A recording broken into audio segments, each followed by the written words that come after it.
this is Trisha with Insectopia, and we are looking at another insect today.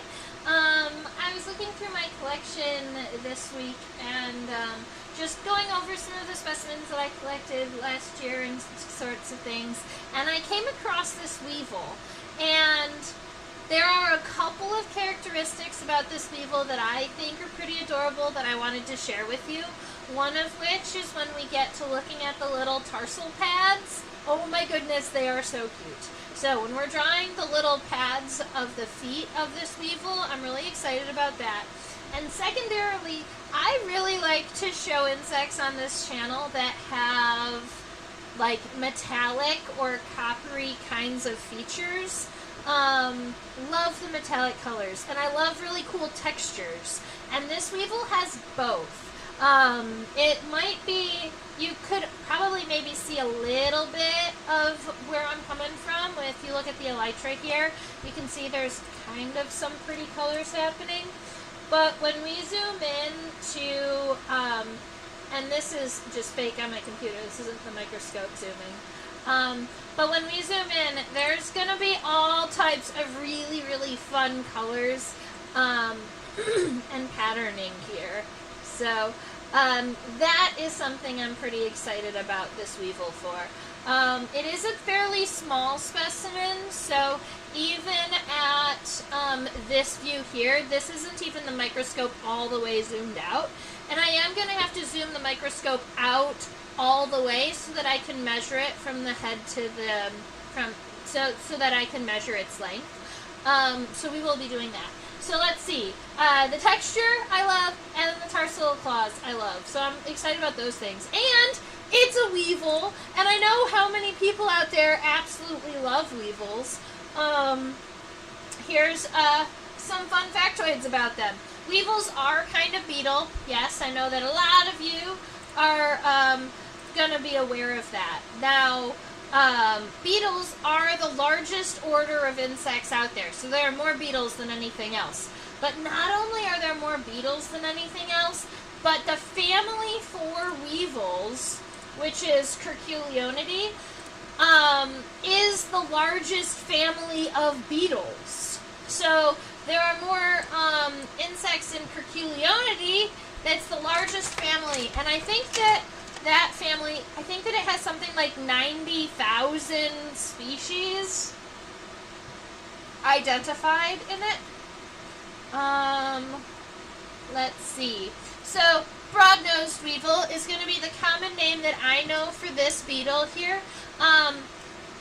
It's a species, broad-nosed weevil is going to be the common name for a subfamily of weevils. I'm not sure exactly what species this is, and I will blame that on the fact that weevils are the largest family out there. But also, I don't have a really good weevil key, so if anybody knows of a really good weevil key that I can use to identify weevils from North America, that would be fabulous. This specimen is from Mount Hood, Oregon. So, broad nosed weevil. Alright, so the broad-nosed weevil is in the subfamily Entiminae. Let me make sure I spelled that right. I did! Look at me, I did good. Alright, so, they're in the subfamily Entiminae, so that's going to be as far down as I know on this weevil. Admittedly, when I saw this weevil right off of the bat, kind of with the body shape and the small number of species that I do know of weevils, it reminded me of the strawberry root weevil. The strawberry root weevil is number one invasive. And it is in the region I collected it, but I collected this on, like, the side of a mountain in the forest, so it's not where I would think a strawberry root weevil would exist. And because there are so many species of weevils out there, it's hard for me to say just because it kind of looks vaguely like that and it's from that same region doesn't give me enough confidence. So subfamily Entiminae, though, I can see that. You may, if you are familiar with weevils, normally weevils have a really, really nice long rostrum, or that really long beak. Broad-nosed weevils tend to not. Antinomy.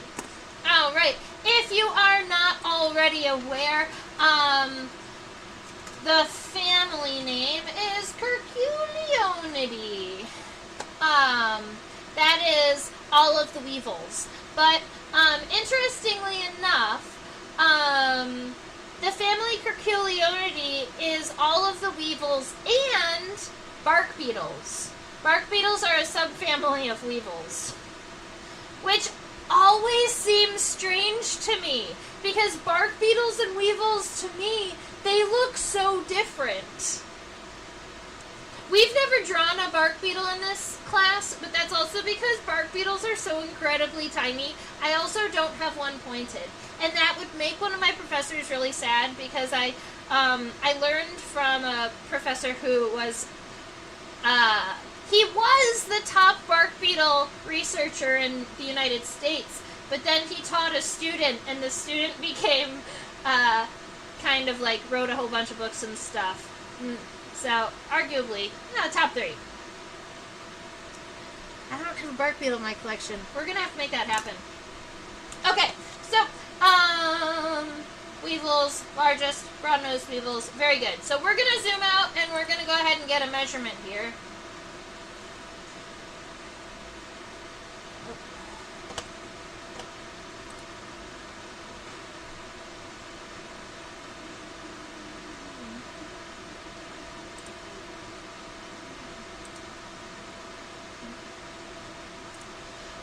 From the front of the rostrum, from the front of the head to the back of the abdomen, this specimen is 1.07 centimeters long.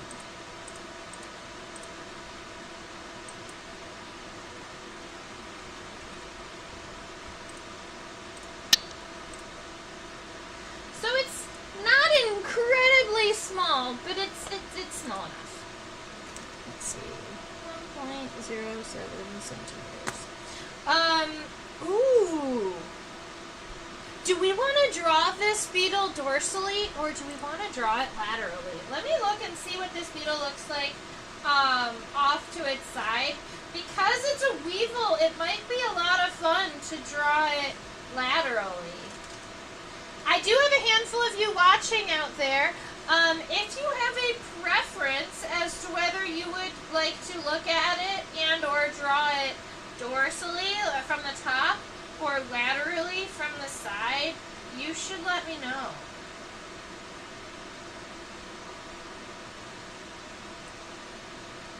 This is going to be kind of what it looks like laterally.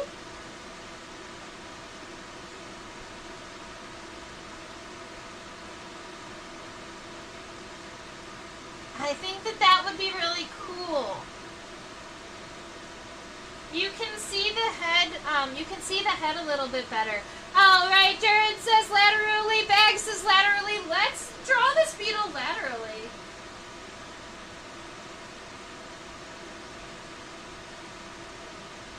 Now we just need it to stay in one place. It's funny because if a small insect wiggles under a microscope, it makes huge, giant movements because you move it just a little bit and it's gone. Whereas if you accidentally wiggle a larger insect, it's still in the frame. Alright. I'm going to write broad-nosed weevil up here.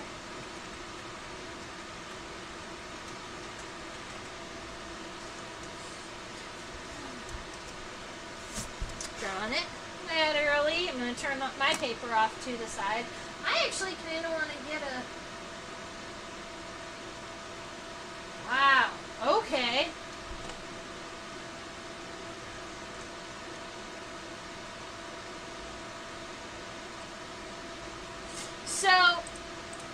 wanted to see whereabouts the head was, and the head ends right about here. But the line between the pronotum here and going down to the head, it's so smooth and so even that it's hard to see where the head ends and where the pronotum starts from this perspective. That's also going to mean that when we zoom in, it's going to be really difficult to see the compound eyes, which I think is kind of funny, and is a regular occurrence in weevils. Regularly, it's really hard to see their compound eyes, and sometimes the heads are even kind of tucked into the pronotum a little bit, so the eyes are kind of tucked backwards too. Right here, this is going to be that pronotum, or that first segment of the thorax, the prothorax, you may say. And that comes up and around.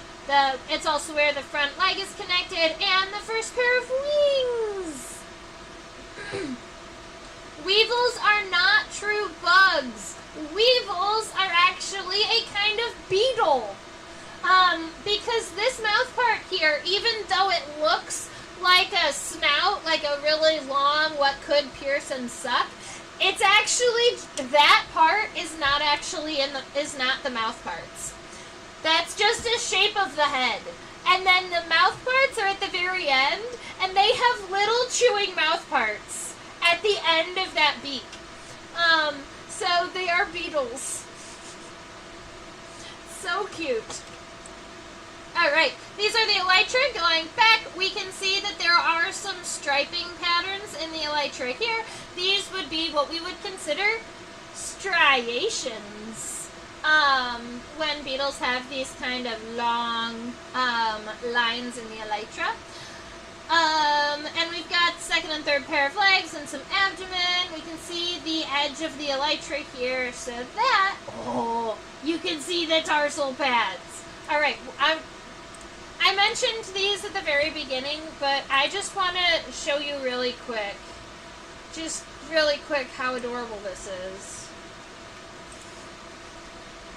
Alright, there is all types of things that I can say about these tarsal pads, and we're going to talk a lot about them while we're drawing them, but I don't want to give it all away. I just wanted to point it out and say, look how adorable they are, and I'd like you to see and count and see how many segments you can count here. And I am going to guess that there is a good number of you that would not count these number of tarsal segments correctly. And in fact, I could almost guarantee it because so many people got it wrong that we had to kind of change how we wrote keys about this type of tarsal pattern.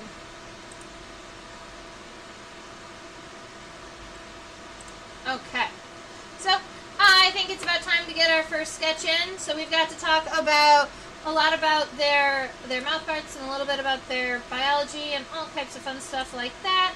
Let's get my computadora. 3. More than 3.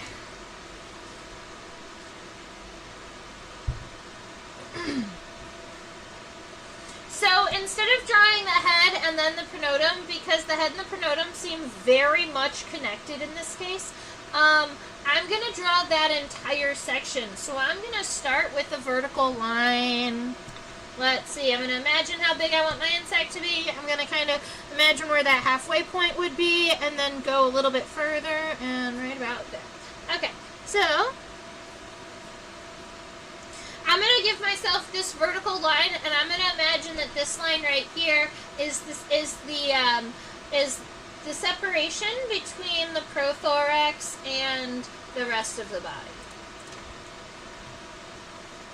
I'm going to round this down just like that. Yeah, just about like that. And so we want this to be kind of an arch, but we want this arch to continue for the pronotum and then a little bit for the head. And at this point here, this is where I'm going to want the bottom line to come up and kind of U and connect. So I'm just going to kind of give myself a little bit of a U here. I'm not going to let these touch because this pinch point that I've just created with this sketch here is going to be the pinch point at the beginning of the rostrum. Rostrum is what we call this beak that the weevil has. So that's going to be right about here, and I want that to kind of pinch and then come down, but not too far, because we've got a broad-nosed weevil.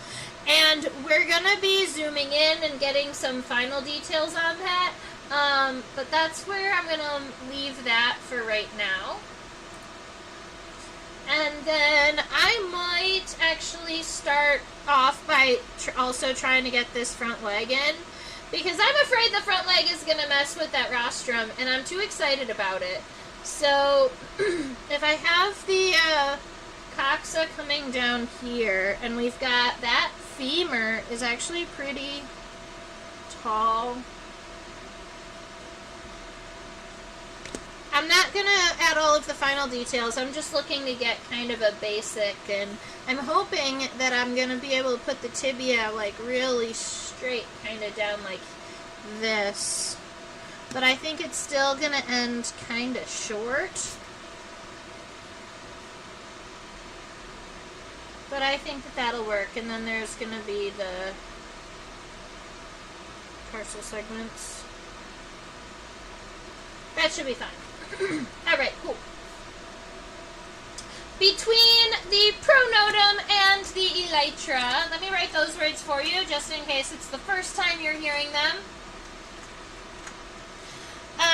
The elytra is going to be this next segment moving backwards. It looks like the elytra is pretty straight along the top. I do note that it is going at a slight incline towards the back and then rounds down. But when I first sketch this, I'm just going to draw the line straight across, and then we will add that modification as kind of the next step. So here from our pronotum, I'm just going to come... I do want there to be a little bit of a separation between here, so I start a little bit lower and kind of arch up. And I'm just going to very lightly give myself a straight line across. We'll be able to add that, fix that later. Go to right about where I think it's going to start bending down. And we're going to go, it is actually pretty steep once that elytra kind of turns the corner. It is pretty steep. And then when I draw this line back, I'm going to draw it not as the entire body, but I'm going to draw it as the side of the elytra.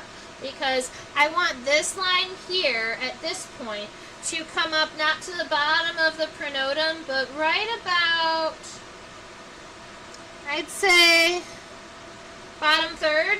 We want the elytra to come back to this point here.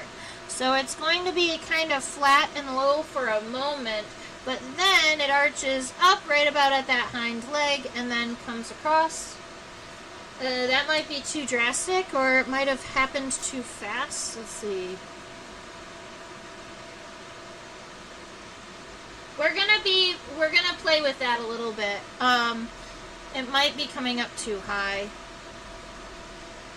But we'll see how that works when we're getting our darker line in. Something like that.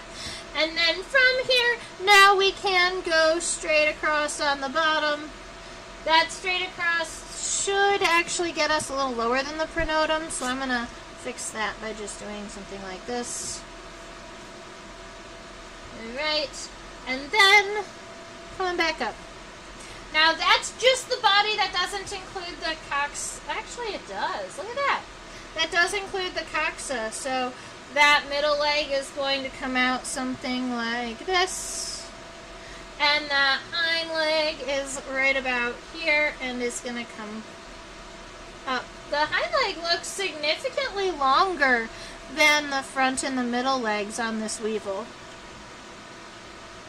And that might actually help us make sure that this elytra goes up the way it needs to.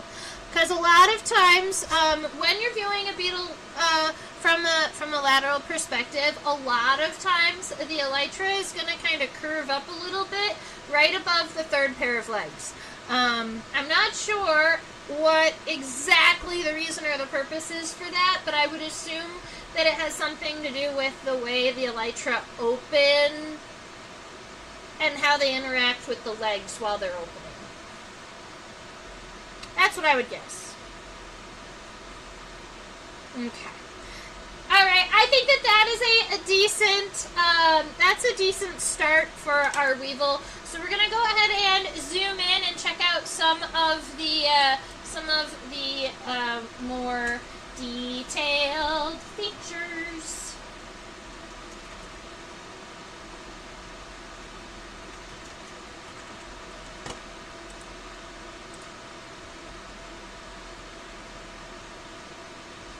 Oh, their antenna. Isn't it so cute? Oh. You can't see yet.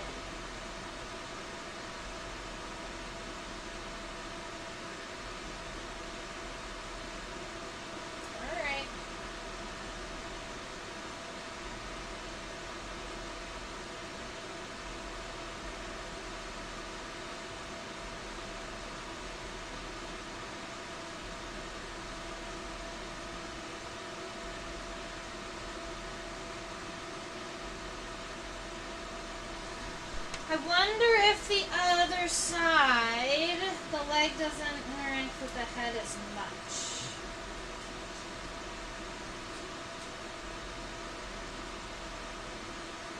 It's just that the head is lumpy, but that's not my fault. It's the beetle's fault.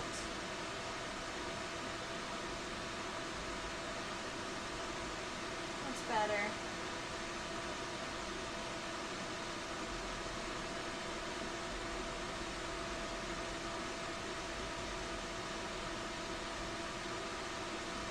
Camera, catch up. There we are. Zoomed out a little bit so that I could see the edge of the pronotum a little bit better. I think that is going to be right about even with focus. Oh, I bumped the table.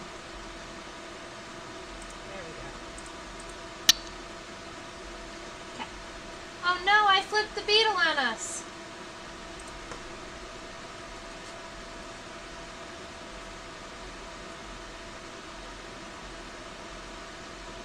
We already started drawing it this way. But I figured out how to shift the angle of the beetle so that the legs aren't in the way.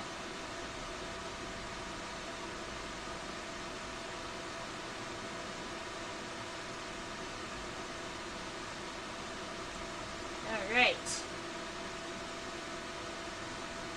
So shiny!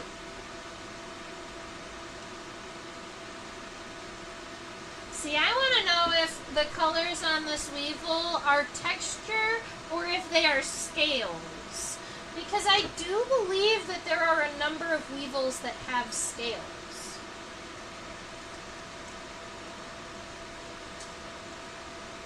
I'm just unhappy with the lighting. Like it said. We're going to just zoom out a little bit further. Maybe that'll increase the focus of this guy.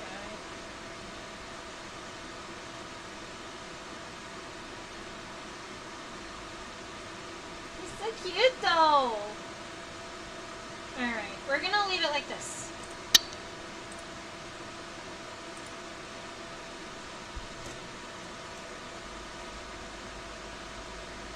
I kind of love it.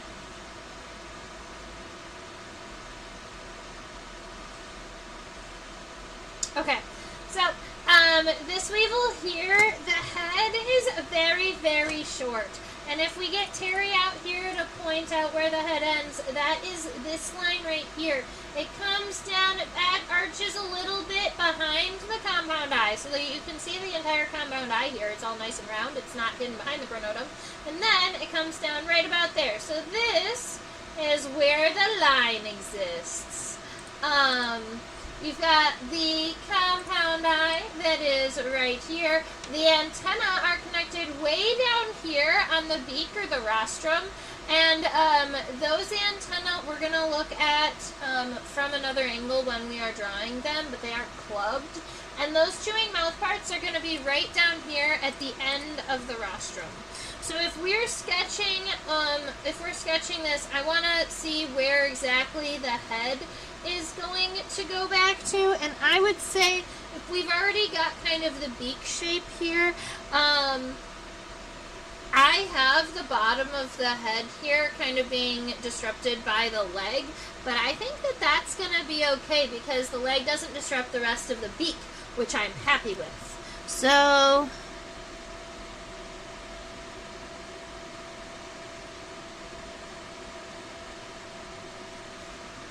I'm thinking it's going to look, yeah, right about like that. So this is going to be kind of an S-shaped line, because you want it to kind of round backwards for that compound eye. The compound eye of this weevil is nice and round and circular. Oh, I want to make it start a little bit left. This is nice and round and circular, but it also runs like right along the back edge of the head. So you got to just make sure that it kind of fits right in there. I always crosshatch within my compound eyes, so diagonal lines in both directions to make sure that you've got all of those little individual lenses. I'm pretty happy with kind of the top shape of this head here and the rostrum going out after that constriction.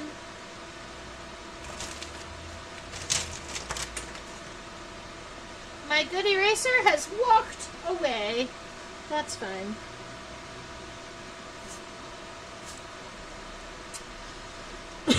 And then the bottom of the head here does kind of come up and then go out. But admittedly, I am not happy with our view of the end of the rostrum. I know that this is kind of the overall shape, but what I want to see is I want to see the rostrum from head on, so that I can look and see about like maybe where the mandibles are. Plus, from this microscope view, the tarsal segments are blocking the front of the rostrum anyway. So let's go see if we can find something else out for ourselves. And if we look at this weevil head on, we'll be able to see exactly where those antennae connect in.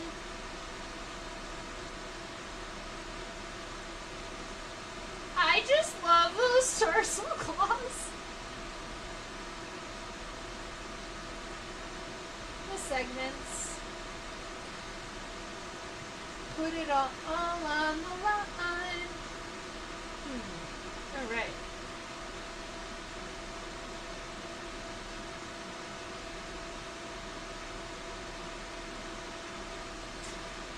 So that's going to be our kind of... Ooh, bumped the camera again. Okay. That's going to be our head-on view of the weevil here, but if I was to use the computer to digitally zoom in to right here, I think what we would see if I try and micro focus this just a little bit. Let's see if I go in the right direction. I think I am. I think we're going to get there. Did I blow past it?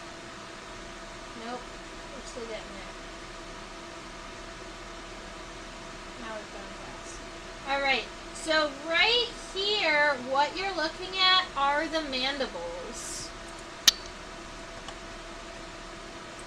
So at the end of a weevil mouth, at the end of the weevil head, instead of having piercing and sucking mouth parts, even though it looks like a long kind of straw, this is actually a chewing insect. So way down here at the end, I do want the end of this nose to kind of be a little bit bulbous here. I am kind of happy with that. Whoop. But right here at the very end, I'm going to end it kind of straight.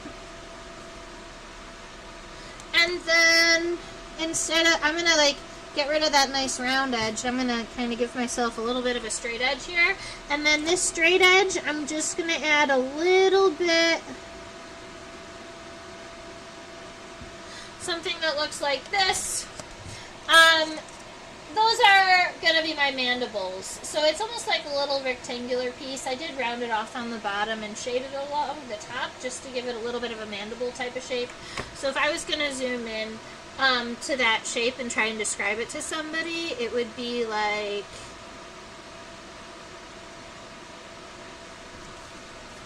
kind of like this shape, but then I took this sliver here and shaded it in for the mandibles. Then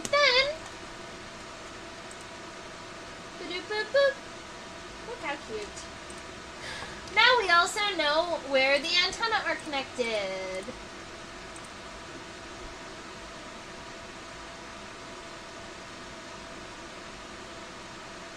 And from this perspective, we can see the antenna very well.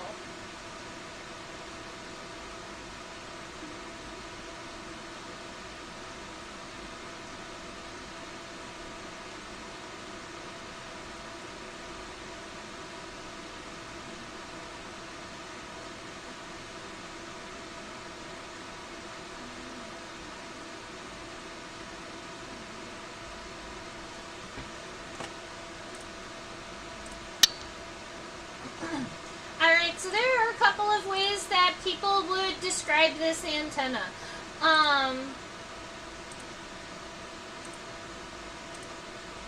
Alright. This antenna is coming out right around, kind of like right around here. That's going to be almost at the widest part of the rostrum, but it is on the rostrum. It's not way here at the base of the head. And a lot of times that's the case with weevils. Their antennae are generally not right up close to their compound eyes. They're generally somewhere maybe even halfway down the rostrum. So it's really funny. You should look at like an acorn weevil's antenna, because the acorn weevils have like a really long thin snout, and then their antennae are like on the middle of it, way out there in nowhere's land. It's really adorable. That 3-segmented club at the end of the antenna. And we separate clubbed from knobbed because clubs, you can actually count the segments and they are distinct. Whereas a knob is more like the antenna get wider at the end, but you're not sure which one to start on if you are counting the club. On this, the club is distinct.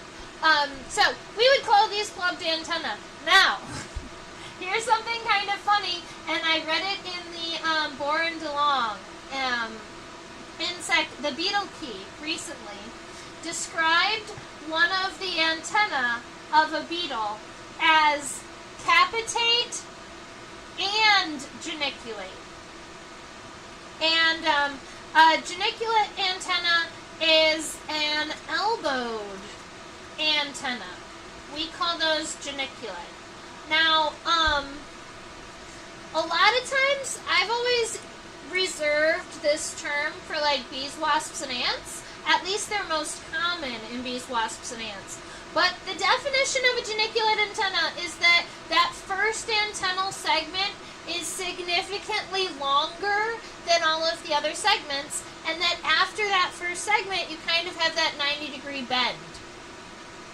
So I would argue that whoever wrote the Boron de Long beetle key would probably call these antennae both elbowed and clubbed.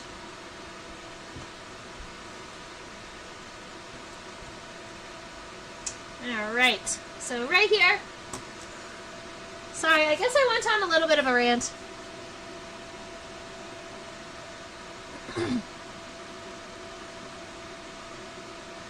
That first antennal segment is nice and long. A lot of times I like to try and compare the length of the antenna to something else on the head.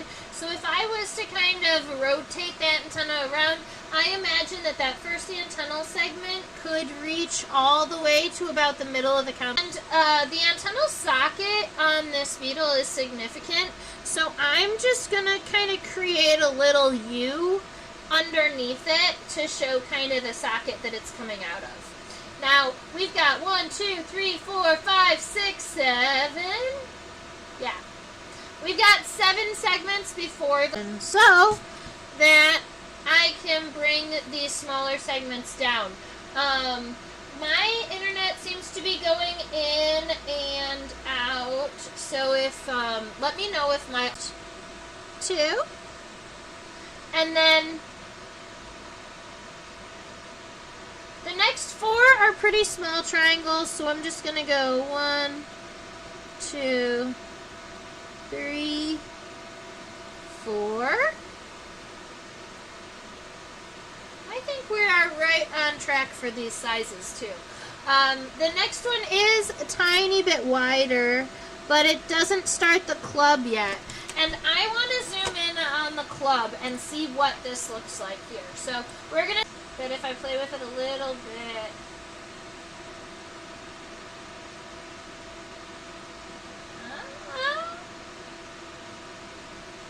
There. I'll go back.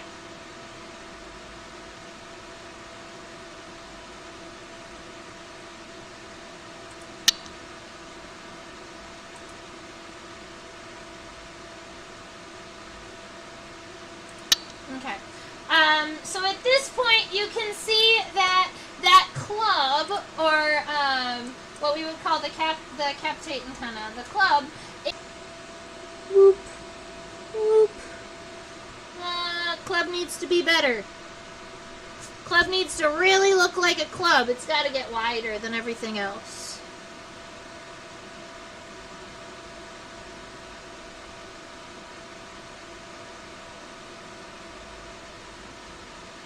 That's a club. 3 segments. Fabulous.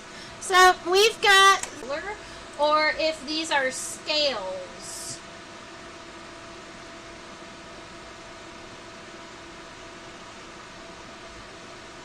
And I think for this job, I'm going to overexpose it a little bit because we're so zoomed in and I want a little bit more of this light. That's so tricky, but look how beautiful it is.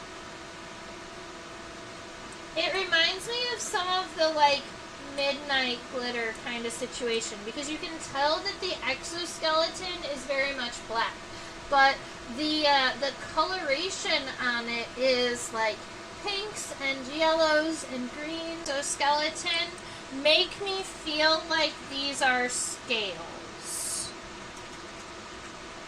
Although, a lot of times when this type of patterning is scales, you get large regions of the beetles that like have scales missing, or that like you can tell that some of the scales have fallen off.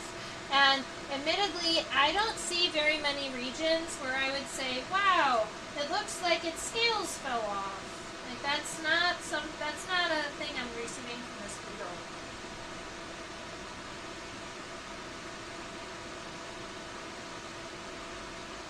I'll have to keep my eye out.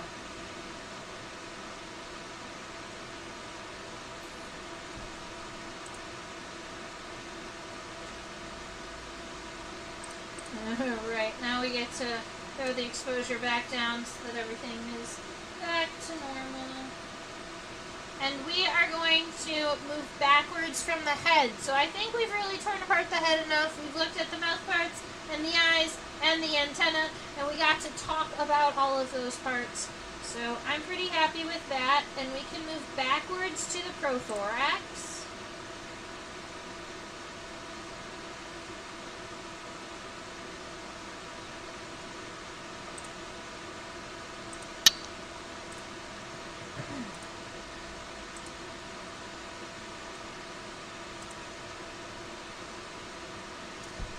Alrighty.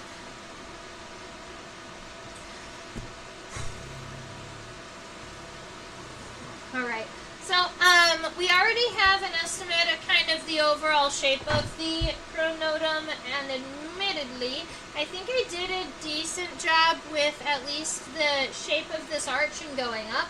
I just want to make sure that this edge here isn't too sharp. I don't want this to be a point.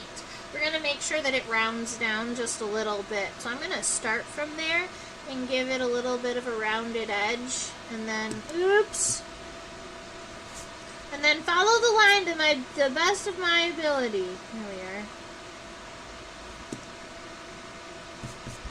Okay, so we've got that sorted there.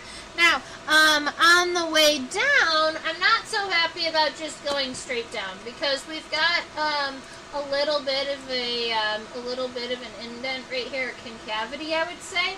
So as we're going down, I want to make sure we've got this little arch in here about 2/3 of the way down. And we're going to have to take this section into consideration when we are sketching because we didn't really give a neck between the pronotum and the elytra. So that's going to be something that we're going to be kind of adding in here.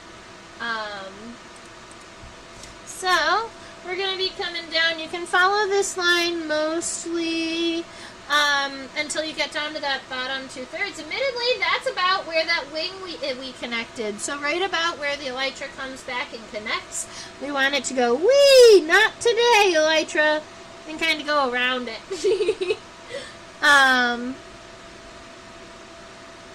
And we want it to come back right about here. So that's going to be kind of before we touch the leg. There we are. And then coming along down the bottom, I'm not going to darken that line too much because I know that we've got the leg coming through and we have that coxa coming down. So, actually, there isn't a lot more to draw on the pronotum. Let's just move to, as we're going around, let's draw the leg instead of avoiding it and drawing it last. Let's do it. So, when I'm looking at this leg here, one of the first things that I notice when I'm drawing is kind of where about the coxa comes out and down away from the prosternum.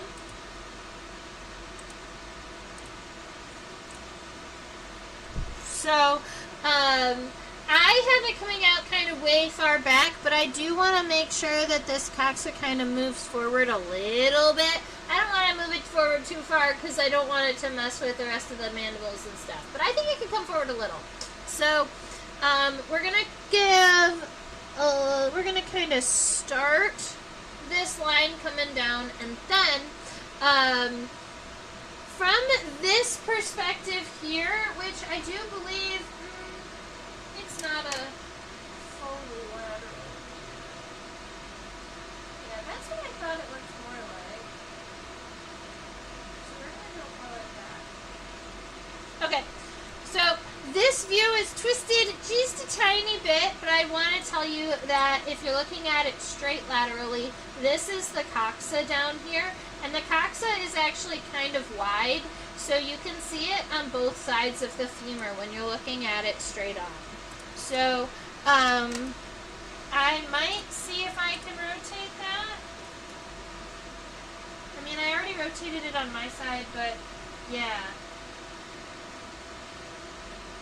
It's funny because you use the left eye of my microscope and I use the right eye of my microscope. So sometimes when I refocus something, your view is just slightly twisted.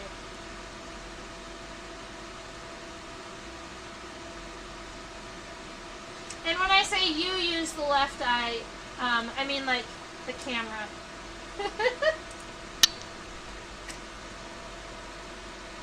Alright, I did focus it way down. I purposely am not focused on the leg up here because I wanted to see the shape down here of the coxa.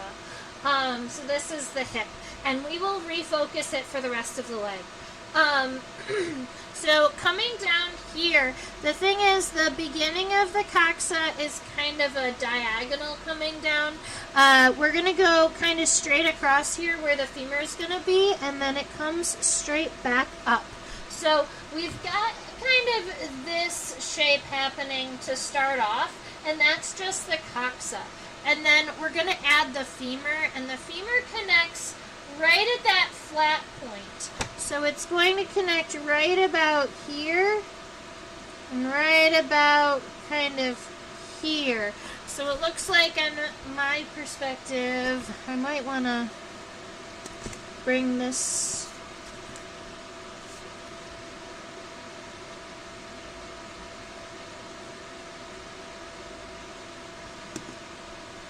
I'll have to figure this one out. Straight, maybe. All right, let's go focus on the femur and see what that looks like.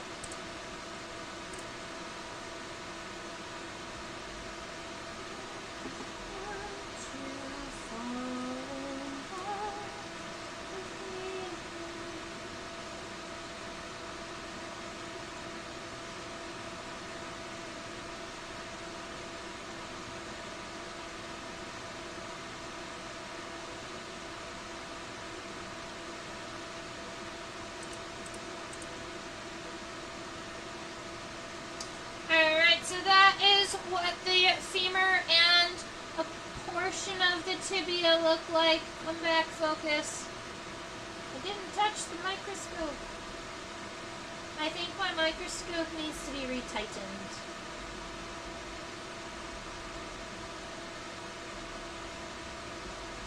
Do that after class.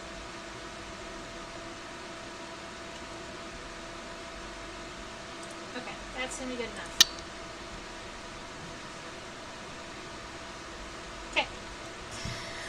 So now we're kind of focused a little bit higher on the femur. One of the things that I'm noticing is that I did do this shape right. I just need to make sure that that femur kind of is really wide towards the back. So you can see it has that really sharp kind of curve there. And the top of the femur does align with kind of the front here. So if I was going to give it, I want to make sure that it's kind of nice and arched. But then it kind of comes back and it's aligned with that. Now, the top of the femur does align kind of with the top of the compound eye. So mine is a little tall. I'm going to shrink that femur down a little bit, make sure that it's not going to make my Weevil look like a walking stick. And then the connection in between the femur and the tibia is actually more knee-like than kind of straight connections. So in this case, what I'm gonna do is way up here at the top where I'm gonna be connecting the tibia to come down, I'm gonna create a little concavity there, and that is gonna be where I connect the tibia to come down. And then from here I go out a little bit and then come in and connect.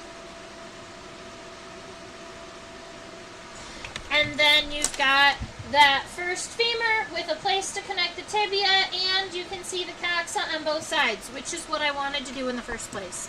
So I am happy about that. Very good. So now we had to add this tibia. I do believe, let me double check. Yep. The tibia is approximately the same length as the femur. So if you wanted to just make sure they would connect evenly, you would go something like this. You swoosh it out, and then you'd say, all right, Trisha, the tibia is going to come, we want it to kind of come down in this direction, but we also want to make sure that it's approximately the same length as the femur, so that's going to end it right about there. And funny enough, that means that it actually doesn't interact with the head at all. We can finish that line here. That's kind of cool, actually, because this line doesn't just go this way. It actually curves kind of backwards.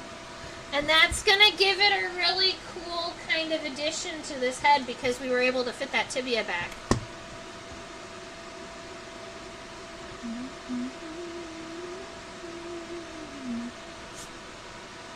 Oh, I'm so excited. So, now we get to look at the tarsal segments, and and not only just look at the tarsal segments, but talk about them. So if you have had a number in the back of your head, and you were like, and I think Jared actually shared it in the chat, about how many tarsal segments we see on these legs, we're gonna look at them.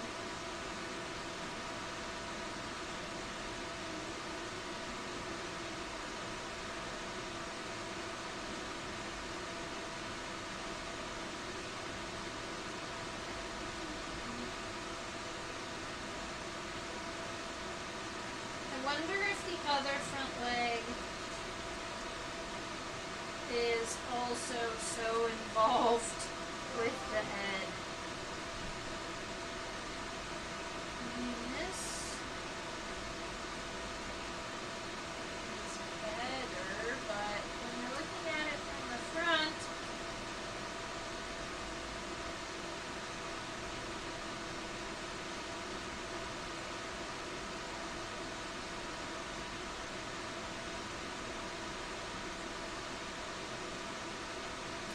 I think that this is going to be the best we've got.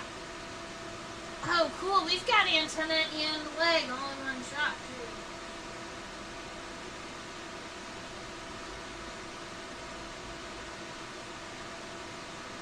Yes.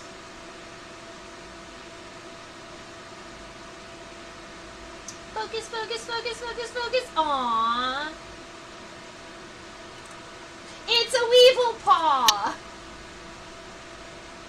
Alright, these are tarsal segments. Sometimes, books will call them,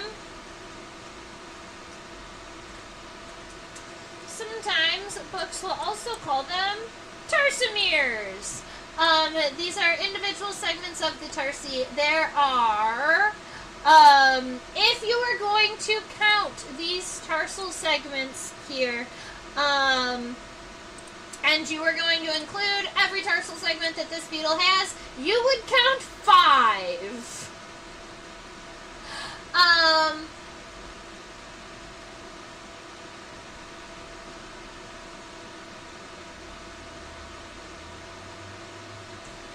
And that's a tricky one. This right here is the end of the tibia, so this is not a tarsal segment. The tarsi start here.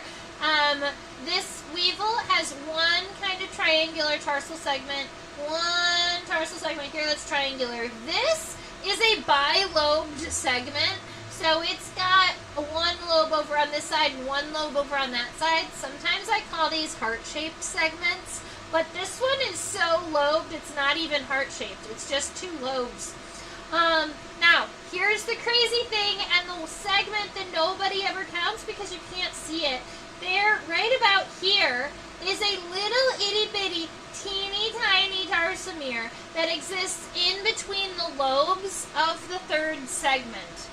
Alright? And the thing is, that little itty-bitty segment got skipped by so many people that, and then there's this last one right here, the one with the claws. This is going to be the 5th tarsal segment. Now, so many people, so many entomologists didn't see that 4th hidden segment, that you'll see this tarsal formula written about, like, they'll say apparently 4 segmented. Apparently it's 4 segmented, but it's actually 5 segmented, right? It only looks like it has 4, but it actually has 5. You'll also see the formula, apparently 444 tarsal formula, which always makes me laugh because it's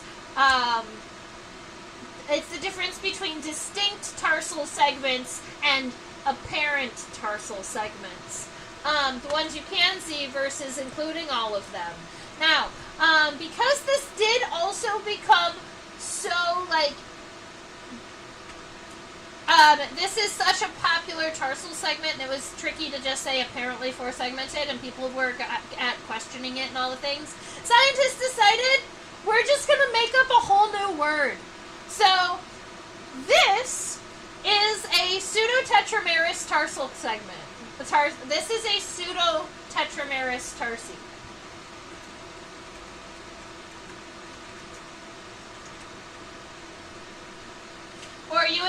this tarsi is Pseudotetrameris. I think is how you would use it in a sentence. But Pseudotetrameris, pseudo meaning fake, tetra meaning 4, and meris meaning parts. It falsely seems to have 4 parts, but it actually has 5. I love science. So let's draw these tarsal. Let's draw this tarsi. This is the protarsi because it is on the first. It's on the first leg here. There are 2 segments that are really cute and little triangular segments, kind of like 1, and then like 2. See how long this is in comparison to.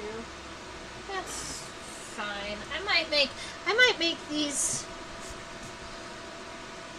I'm happy with the first one, but I think the second one needed to be just a little bit longer to match. Yeah. So that's 1, 2. All right. That third segment is the bilobed segment. So, and this lobe is really distinct, so I'm going to make it significant, like 1 lobe and 2 lobes. Because admittedly, from this view, you can see the hidden 4th segment, which I kind of love. So that segment starts here, kind of cuts off and goes like that, and then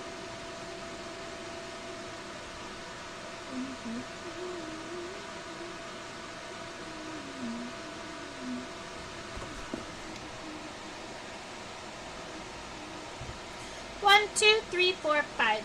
Pseudotetrameris. Alright. So that gives us our head and the pronotum. So we're going to move on backwards and we're going to check out the elytra and the rest of this body here.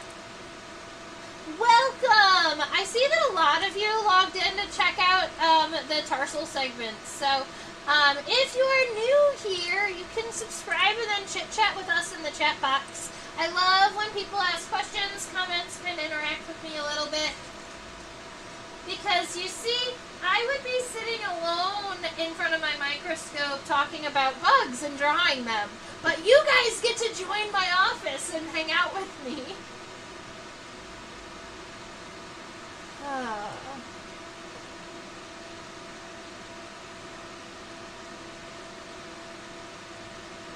Oh, I forgot about the space in between the pronotum and the elytra.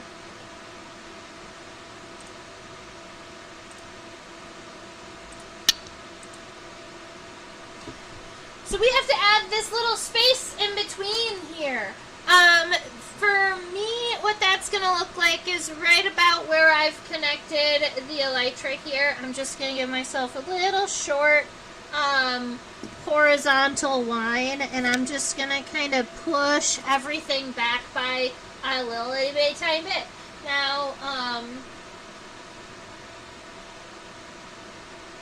this looks like a pretty even ring around the body, so it doesn't like follow this very well. It follows it a little bit, but it kind of makes it a little bit more mild on this side. So I'm going to say you want to kind of follow this edge here, but then once it starts to kind of pull in, you're going to pull in a little bit, just not as much. And then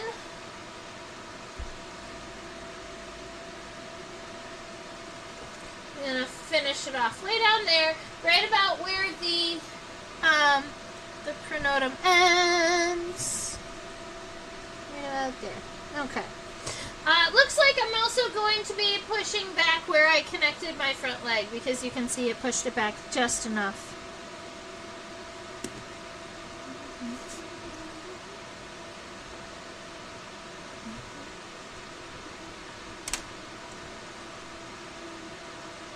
Alright, I think, no, to change it just a little bit so that we can see the entirety of the elytra. I really want to get, well, it's just so pretty.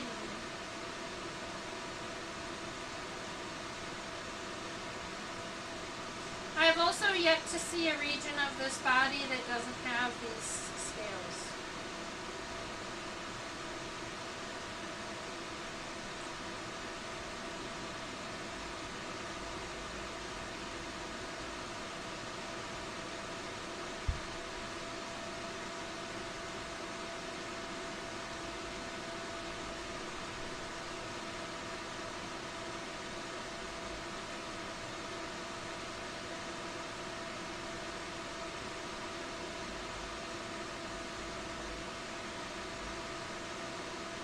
Okay, right about there.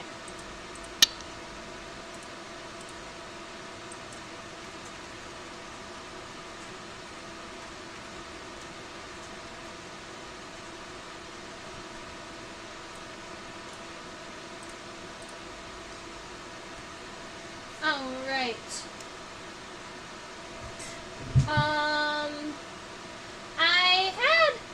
I'm gonna finish up drawing this elytra, and then I have somebody in the chat asking to see the eyes of the weevil. So the next time I move my microscope, we can go ahead and look at the compound eyes a little bit more. I don't think we really zoomed in and checked out the texture of the compound eyes, so that would be pretty cool to see. I want to finish up the outline of the elytra because I just got it all lined up and in focus. So keep in mind that this point here does move up a little bit. So we kind of just lightly made it straight to continue our sketch. But now that we're kind of adding our final lines, I want to make sure that this comes up just a little bit more so that we have this kind of downward, more like that. Yeah! Alright, so that's going to be the line that we're going to follow for the top. Make sure that you connect down here to this kind of ring, and then none of these corners should be really, really sharp. Everything on this weevil is kind of rounded when you look at it at a microscopic level. Alright, we've got this line on the elytra that angles up away from the body just a little bit, and then comes down. And when it comes down really aggressively. The back of this weevil does remind me of a bark beetle. Funny enough, they're in the same family, so. There we are. Now, the bottom of the elytra are going to continue down and straight, but they are going to also run into these legs happening here. So, I think just like we did the front legs before we finished kind of the lines of the pronotum around, I think what we're going to do is finish the, is start up here from the legs and finish the legs backwards for the rest of the elytra. So let's go look at the compound eyes for our commenter.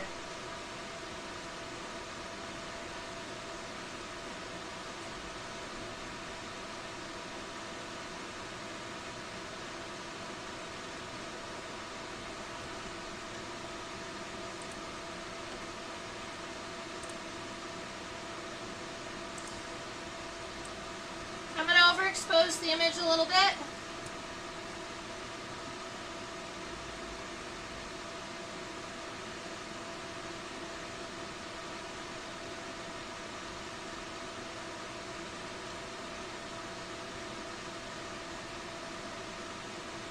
Alright, so because this specimen is so small, I don't have the ability to get much closer with the microscope here.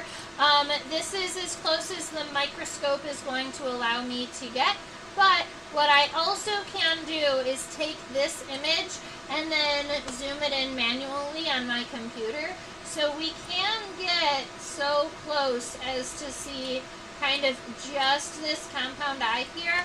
Although the thing with the compound eye is that in this case, it is actually less textured and less colorful than the rest of the body. It's the compound eye that is all pitch black like this, whereas we've got all of those really absolutely beautiful, what I am convinced are now scales all over the body. Look at those.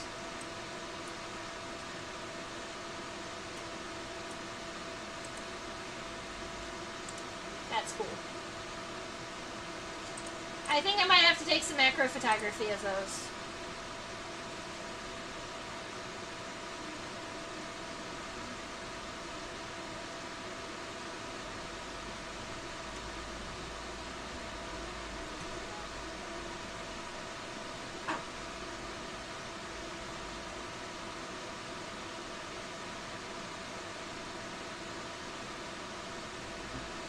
Alright. I have to overexpose the microscope. There we are.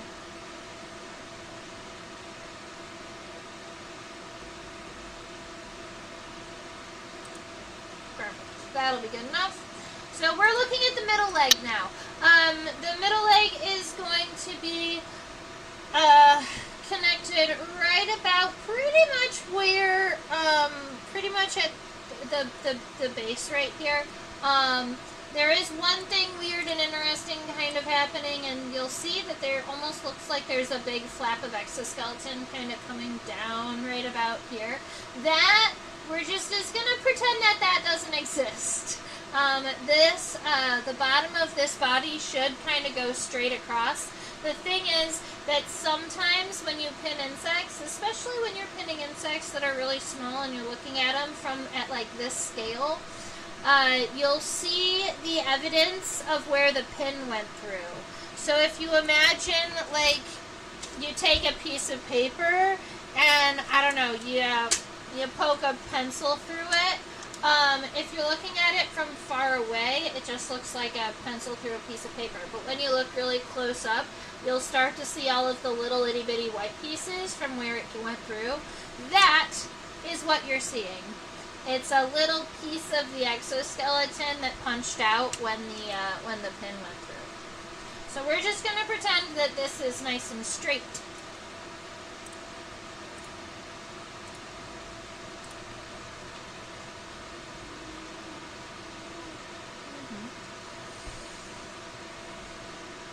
I just put my pencil down. There it is. Okay. So because we added this region here behind the pronotum, we have to also shift this hind leg back a little bit. I don't think we're going to be shifting I just said hind leg. I don't think we're going to be shifting the hind leg back very far, but we will shift the middle leg back. Alright, so we've got that all sorted. The coxa is going to come down very similarly to the front leg, but the femur on the middle leg is a lot better at hiding it. So I don't think that even if that piece was busted out that you could actually see the coxa. That's not what it looks like to me. So right about here, I'm going to actually start the femur. Really want like a better...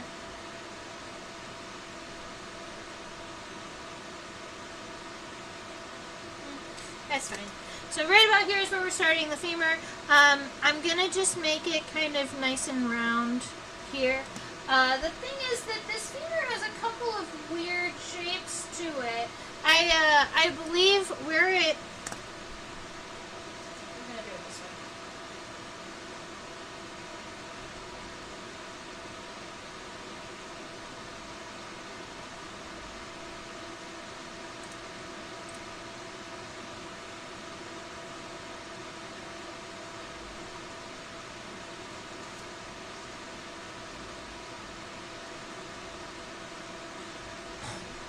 So this is what I was trying to refer to. The femur, where it starts on the hind, where it starts connected to the body, is really kind of narrow. and then it gets wider towards the end there. It's going to be approximately the same length as the front leg, so if we start right around here, it kind of starts like this. Make sure that that leg kind of starts a little bit below where your line for your body would be. So if you did have that nice light line kind of sketched all the way across, the femur is just going to start a little bit lower than that line. Then it comes up. It gets a little bit wider, and then it'll come back to shape. Sort of like that, but I'm thinking that it's got to be about half that width.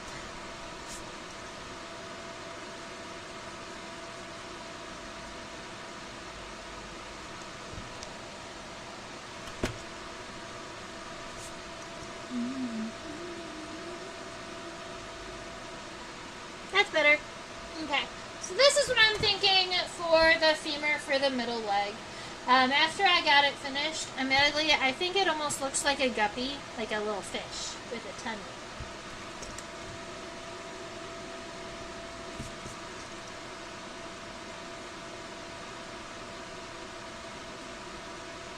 And then if you wanted to add that same kind of connection for that tibia, right here at the end, instead of kind of ending it flat like I did, you're going to want to make that top line just a little bit longer, and then give it that little C shape there, and then the tibia is going to be coming down from that point.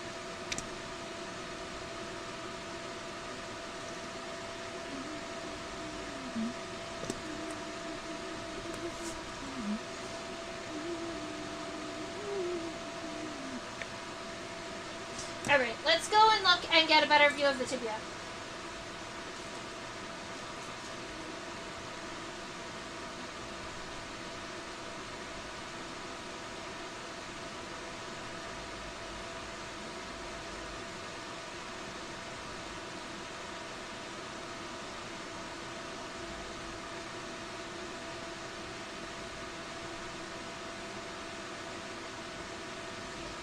So the tibia is nice and narrow and thin.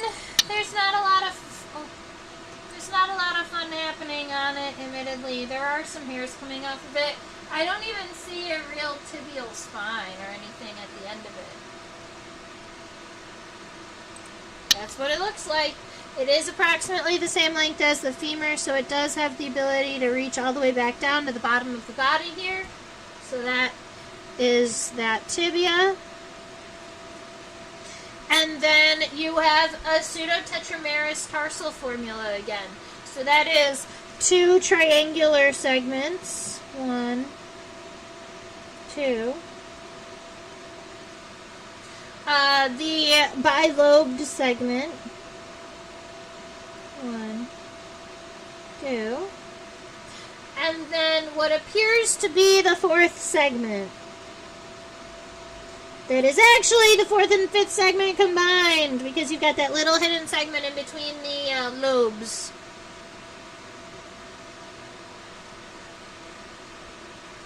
So that is the middle leg. Now that we've got that middle leg all finished up, I do want to make sure that the body is connected up to that point. So I know that the body is going to be, oh right, there is also a little bit of a ledge here. So the body comes down. Make sure you give it just a little bit of a ledge from what that kind of neck-like region is. Let that come down, but it's not going to come down as far as the leg comes. And then from the very point and tip, if you draw just one kind of, I'll show you this. If you draw just kind of one straight line up, it'll create this little itty bitty triangle, and that is what would be visible of the coxa. Alright. We don't move too far back before we get that hind leg. So this is just gonna go kind of like right around there would be my guess. and then we'll draw the hind leg, which also means that instead of pushing the hind leg back, I believe I'm going to be pulling the hind legs forward a little bit. I estimated that it was a little further back than this earlier. A lot of times,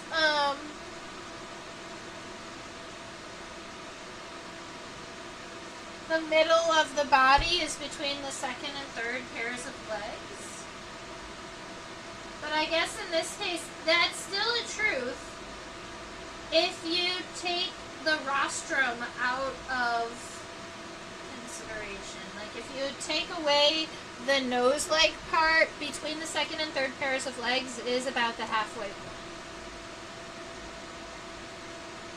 Look at how much longer this femur is, though.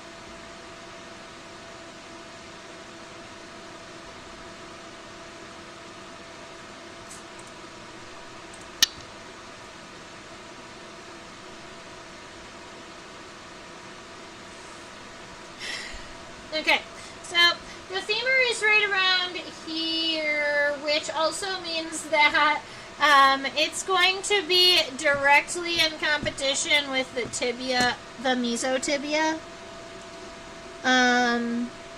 But I guess that's fine. So we're just going to draw it behind it. I want to make sure that this one is,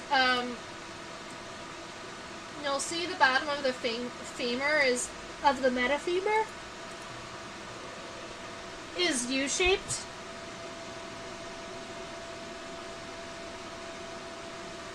And then that U is going to be what you can use as the base of the leg. So let's see.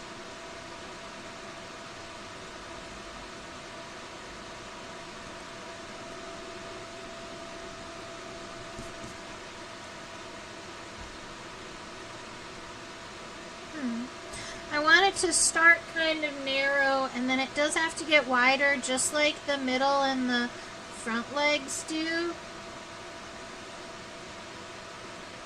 But I also don't want this leg to get so large that it looks like some kind of crazy jumping leg. So I'm doing this kind of light and playing with some of the shapes really quick to see if I can come up with a shape that I like. And I think that we're coming close to it. This, I think, has to just, I want it, like, upwards, I think, a little bit more.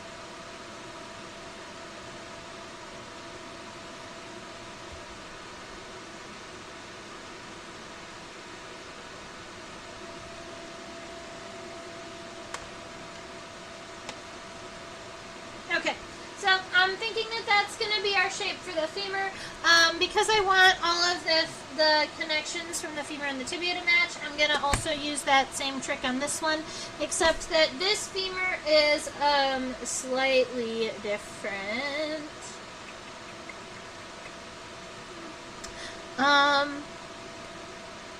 Because it doesn't connect the same way, it connects in the other way. That's fine. So I ended up at the top, instead of making this like concavity, I'm going to make it nice and round. So it's actually going to be convex. Right there at the end of the femur. And then it gets wide, and then nice and narrow, and the bottom is kind of U-shaped. Right, we've got a femur.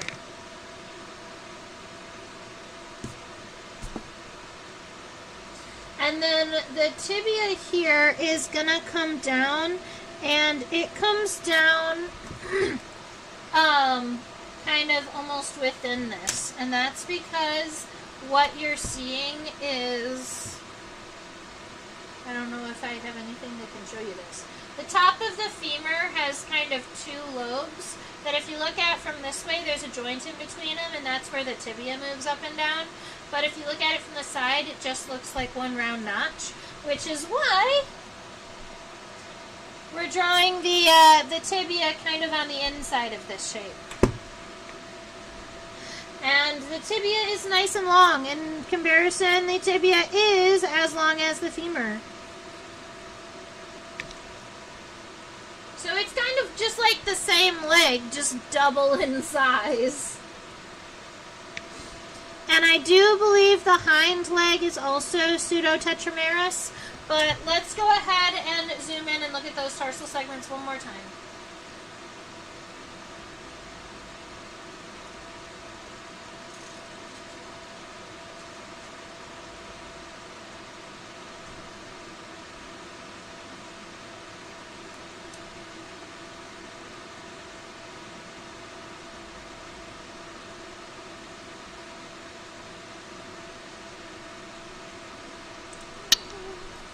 Alright, so two triangular segments, the bilobe segment, and then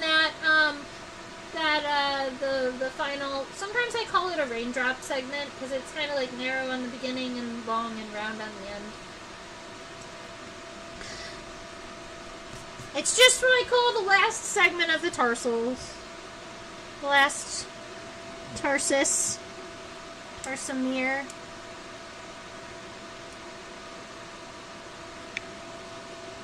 One,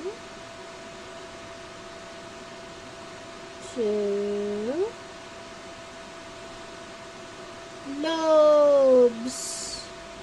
Oops, that lobe got really wonky.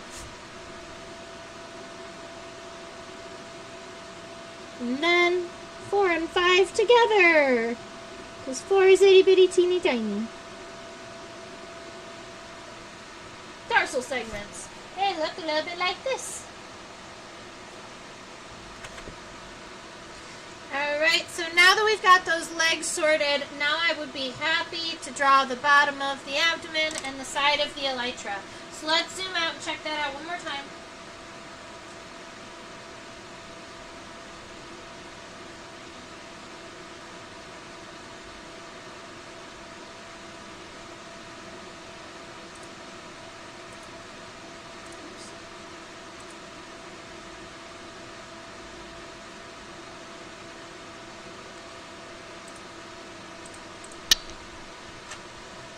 Alright, so the bottom of the elytra here, it does kind of swoop down a little bit. I think that I didn't swoop it down enough. I want it to kind of be a little bit more U-shaped here. And then,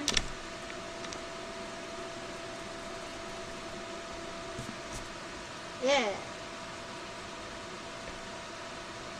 And then once you get to approximately this third leg, you're going to kind of start coming up a little bit. And then that flattens off for a moment. And then it comes up a little bit again.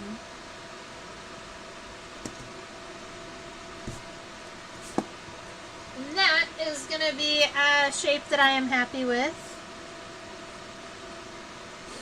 And then the abdomen here, it's kind of cool because you can kind of see the segmentation a little bit on it.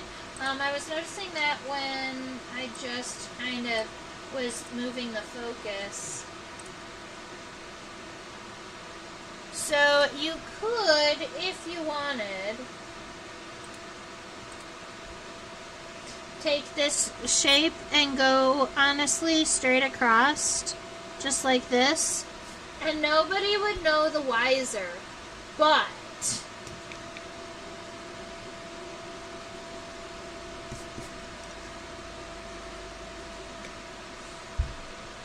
we've got one segment kind of like this.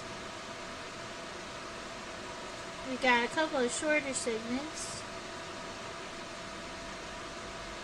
like this. And you got one more. And then thoracic region. If you're curious, this is what my cute little Weevil looks like. I am fairly happy with all of our shapes here today. I think that if I was going to do anything more, I kind of want the striations on the elytra. So let's go do that. I think it looks a little bit sad without the striations.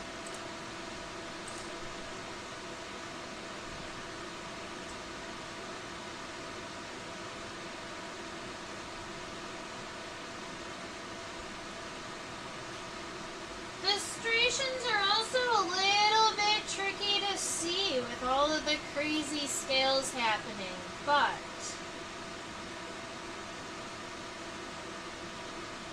if we zoom out enough and kind of focus down, we can see the vibe of them, which is all I need.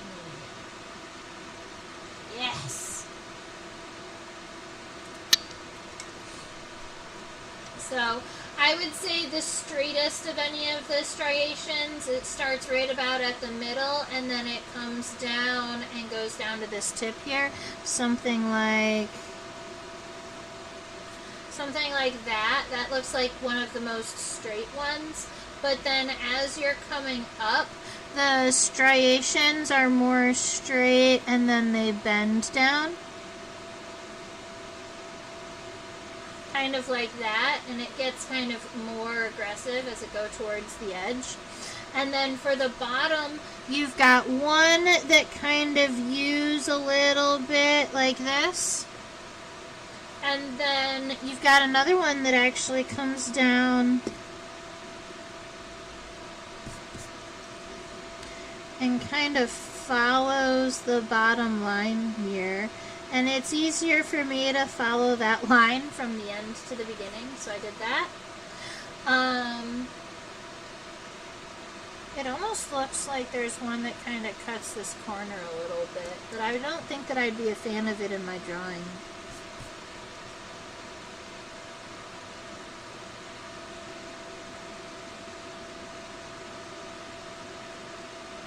Perfect.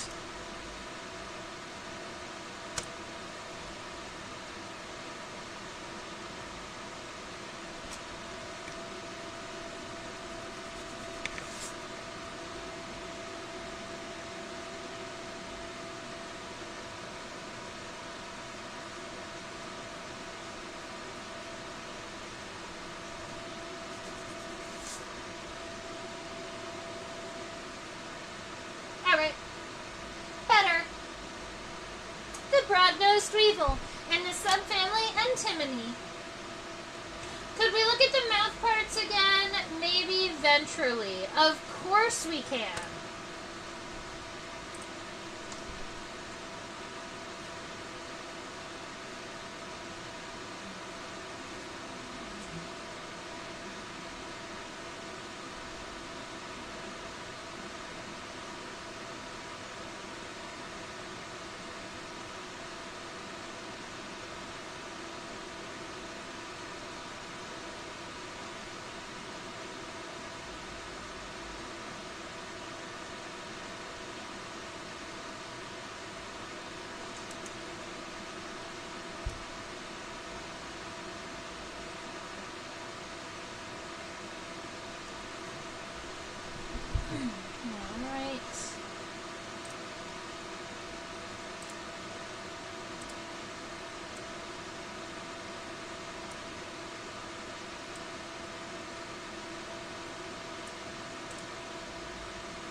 Like, I want there to be more light.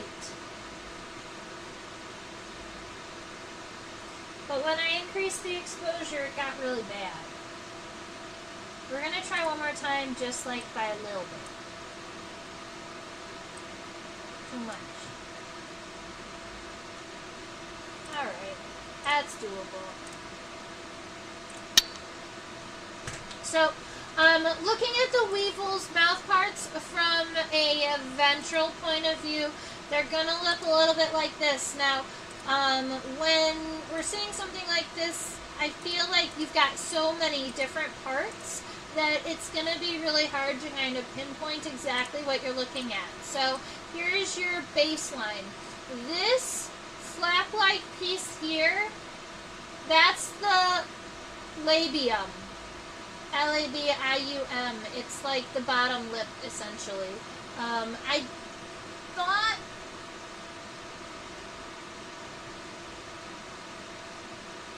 But, no.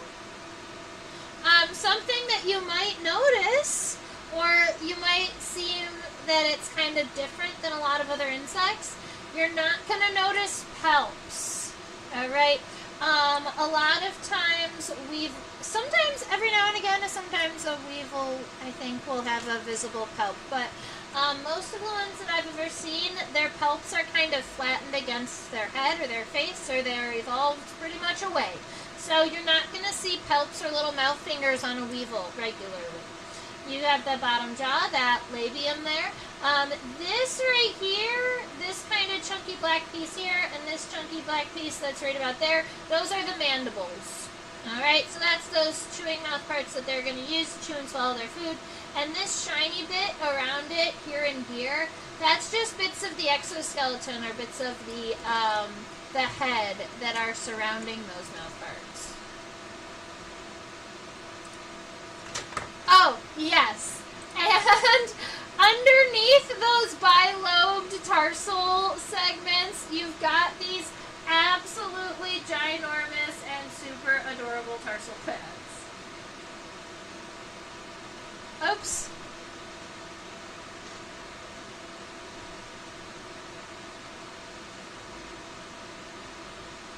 It's gone.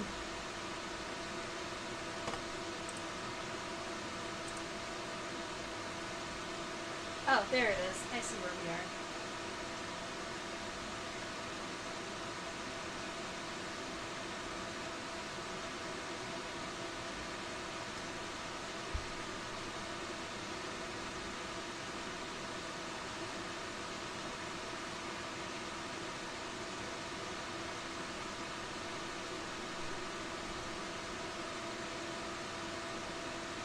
It's hard for me to realize kind of what plane things are on, but these tarsal pads are not going to be easy to view from this angle. Let's find a good angle for the tarsal pads.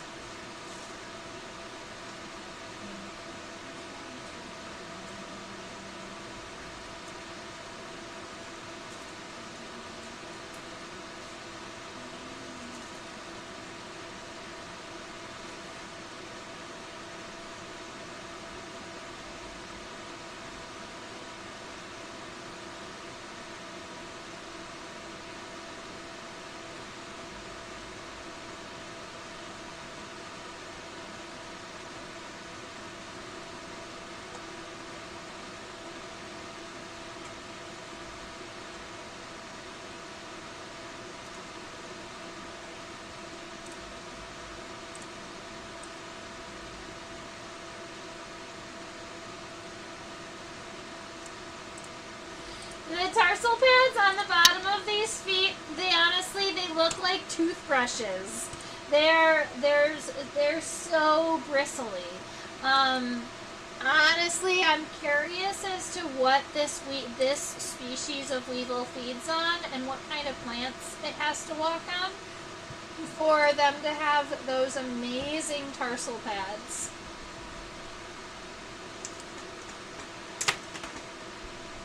Oh, and I also was playing a trick today because I accidentally wore a green shirt, which means I get to blend into the environment. I get to camouflage.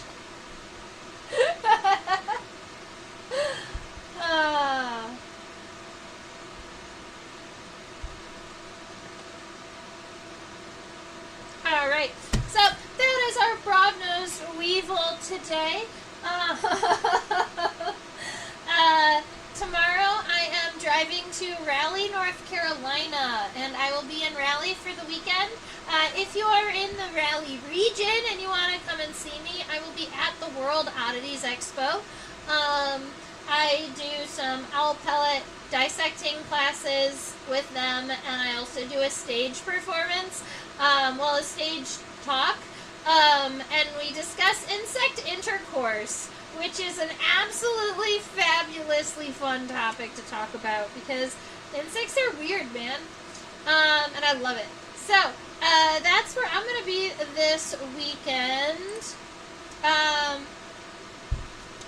that's a platform that I teach on if you have a student ages 5 to 8, 9 to 12, and you are curious about Outschool. I teach like insect studies and scientific illustration, and for some like advanced students, I'm now teaching family level identification of beetles and beeswax and ants. Over here is your reminder to subscribe to the YouTube channel, because if you do that, then you can chit-chat with us in the chat box.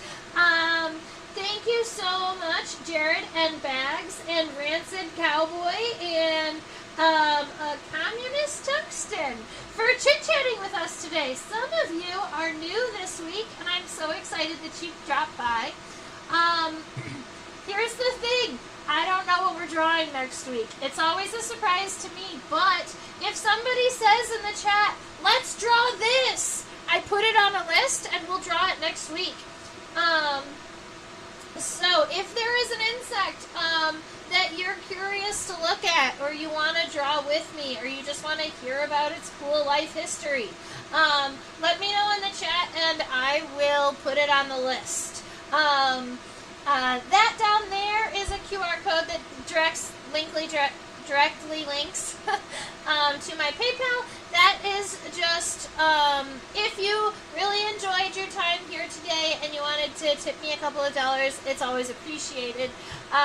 Teaching and insect outreach is what I do full time, and anything that I have goes pretty much directly into either keeping me alive, keeping my buggies happy, keeping my collection going, and keeping me traveling so that I can keep collecting new things so that everybody gets to see all the cool buggies.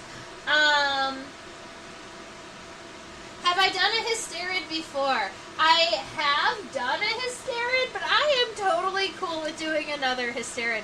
They are fabulous, and I every now and again will repeat insects. We've been drawing specimens every Thursday for like 4 years now.